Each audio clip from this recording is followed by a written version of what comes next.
April 1945, Nuremberg. The empire has fallen, but in the shadows of a makeshift prison camp, 12 lives hang by a thread. They're barely 20 years old. 12 German women. Their hands had typed orders, their voices had connected calls. They'd been the invisible machinery of the SS. And now? Now they wait for dawn. The order is ice cold. Crystal clear. Execution. Sunrise. The night of April 21st stretches endlessly. In that cramped cell, time moves differently. Every breath could be their last. Muffled sobs break the silence. Somewhere in the distance, artillery rumbles like a death drum. When morning comes, they know what awaits them. A line of rifles. A final command. Darkness. But something is about to happen that will change everything. Something that will remain buried as a secret for over 50 years. On the other side of those prison walls, men are preparing. The 45th Infantry Division. The Thunderbirds. These aren't boys playing soldier. They're warriors carved from brutality. Sicily, Anzio. They've carved their way through hell itself, through rivers of blood, into the broken heart of Germany. And just days ago they saw something that changed them forever. Dachau, the concentration camp they liberated, still haunts their nightmares. The skeletal bodies. The ovens. The unspeakable horror. For these men, revenge isn't just an option. It's a hunger. It will be so easy, so justified. The orders from command are explicit. No mercy for SS personnel. But one man can't sleep. Sergeant Daniel Crowe stands in the darkness, a cigarette burning between his fingers. He's seen those women. The ones scheduled to die at dawn. And something gnaws at him. Something he can't shake. He doesn't see monsters in that cell. He sees his sister's face, his daughter's eyes. He sees terrified children trapped on the wrong side of history. A line is forming in his mind. A line he cannot cross. The clock is ticking. Hours turn to minutes. Crowe knows the protocol. He knows what disobeying a direct order means in a war zone. Court-martial, prison, execution. But a decision crystallizes in his chest, hard as iron. He gathers his men, the ones chosen for the firing squad. In the pre-dawn darkness, he speaks in hushed, urgent tones. What he proposes is madness. It could destroy them all. He's not preparing rifles.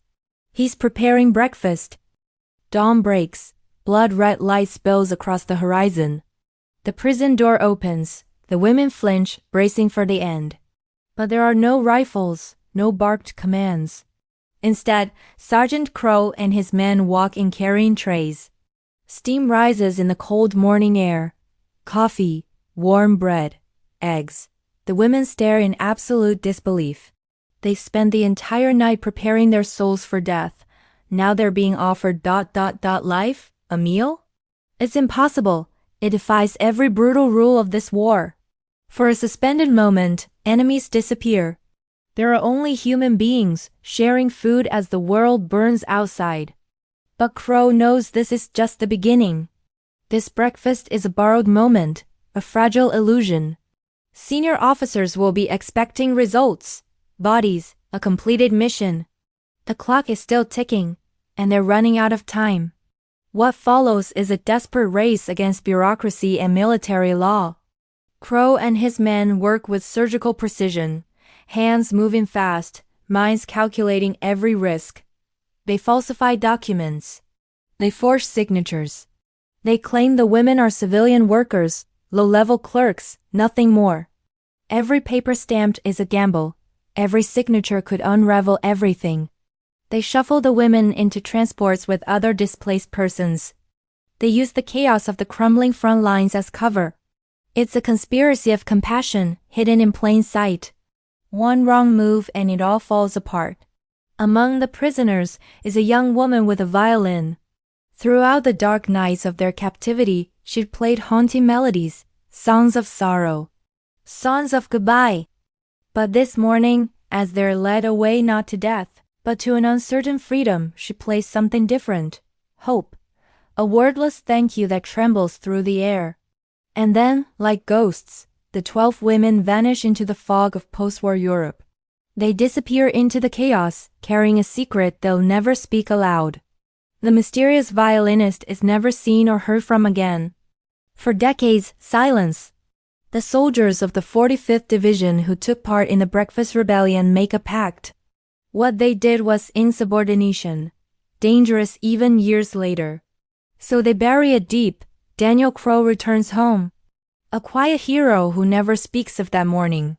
Some acts of courage, he understands, are too dangerous for medals, too precious for parades.